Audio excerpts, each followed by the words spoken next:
Welcome back to my channel and welcome back to Cover Stories. This is the show where I make up stories based solely on the cover of books. That is Meow Meow. Hello, Meow. Well, yep, hang out, do whatever you want. This week's book, there we go, Point Deception.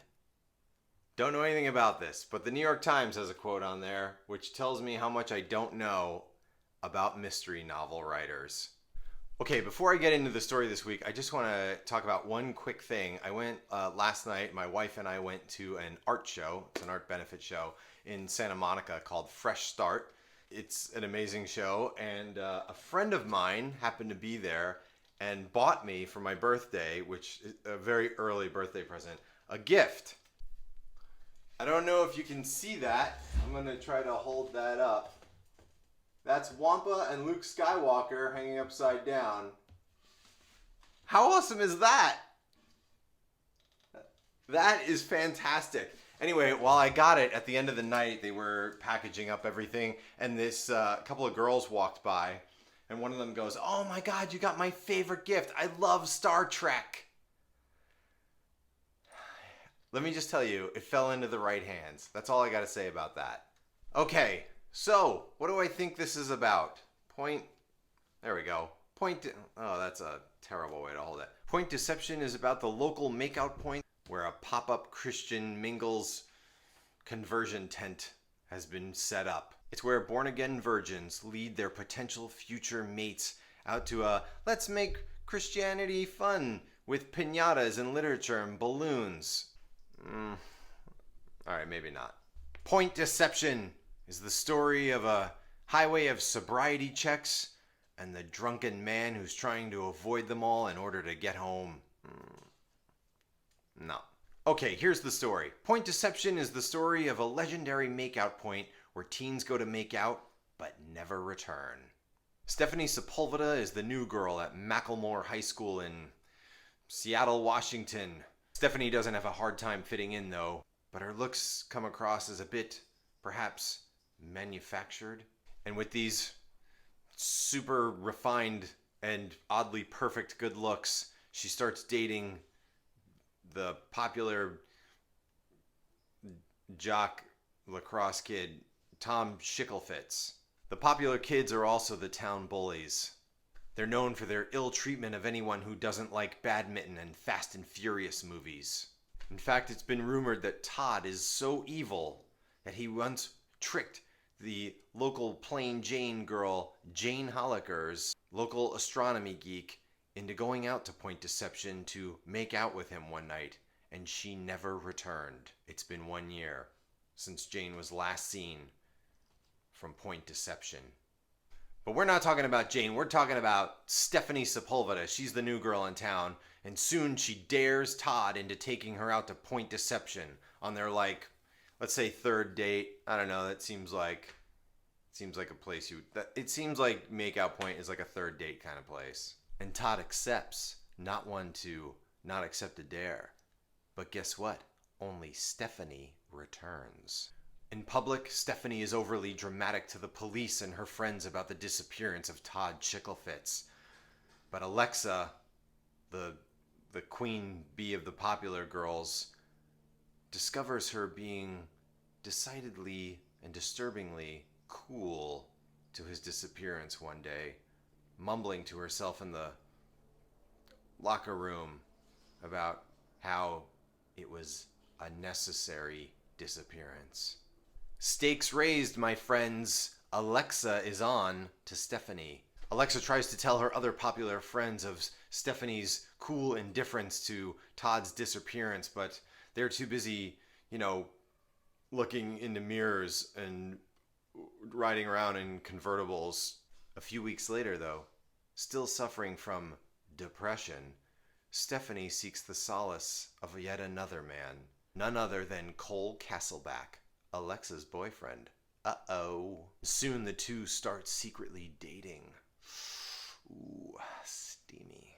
A few weeks later, though, Cole Castleback goes missing.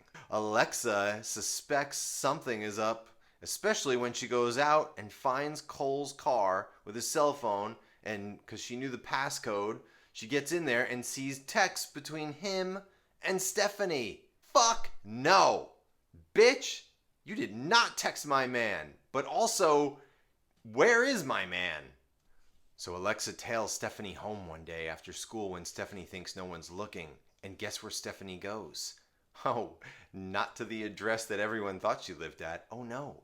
She winds up going home to Jane Holliker's old house, the girl who disappeared from Point Deception over a year ago. Ooh, mystery. With her manicured nails tingling, Alexa waits for Stephanie to make her next move, and she does, on yet another popular bully, Tommy Tulliver. And she waits until she asks Tommy to take her out to Point Deception, and when that happens, Alexa gives pursuit. Under the cover of darkness, once there, Tommy tries to make a move on Stephanie.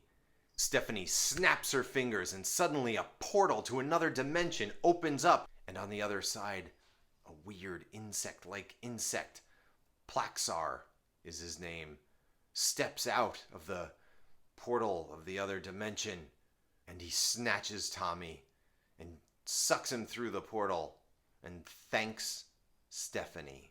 But before the portal can close, Alexa jumps out. Ha ha! I've got you, Stephanie. I've figured you out. I'm gonna call the police on my cell phone, but then doesn't realize that she's in the middle of nowhere and she gets no cell phone reception because Alexa only got a C+ in science and technology or something. And Jane/Stephanie explains to Alexa that over a year ago, Todd Schickelfitz brought her out here to make out with her because he was secretly in love with her and because he liked astronomy and he did not want anyone finding out. He harbored this secret love. But then the time portal opened up. Plaxar stepped out and was like, hey, we're in this war with another alien race and we really need people. I mean, we're just conscripting anyone we can find in the universe. So, we're going to take you, Todd Schickelfitz. And Todd was like, whoa, dude, I got like people to bully back at high school. And he shoved Jane through the portal and it closed up because that's the way portals work when someone steps back through them. And Jane spent an entire year fighting for her life, fighting in this war with Plaxar. And then she survived and she made a deal with Plaxar that if he returned her to Earth, she would bring him many, many more recruits, thus seeking revenge on Todd Schickelfitz and, them. So that's what happened. Of course, Plaxar, the technology of aliens is so much better than ours. He transformed her from Jane, who was a very pretty girl, but into a super buxom popular girl that the popular boys would like.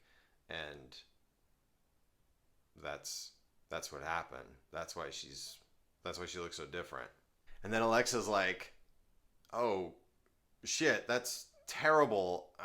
You know what? That's actually pretty awful. I'm so sorry. And Jane/Stephanie's like, yeah, thank you. And they have this moment where they bond, and it's like you think, oh my god, they've finally overcome each other's differences. But then Jane/Stephanie grabs Alexa and throws her through the portal, and it closes. The end.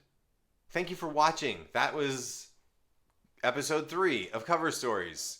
If you liked what you saw, please hit the like button, maybe subscribe. But even more importantly than both those things, leave a comment below. Let me know if there's a book that you would like. Or maybe, I have a few other books here. Maybe you guys can just vote on the one you think you might want to hear a story about. Here is Sweet Stolen Passion.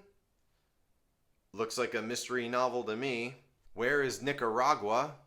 Tale of remedial geography students, maybe.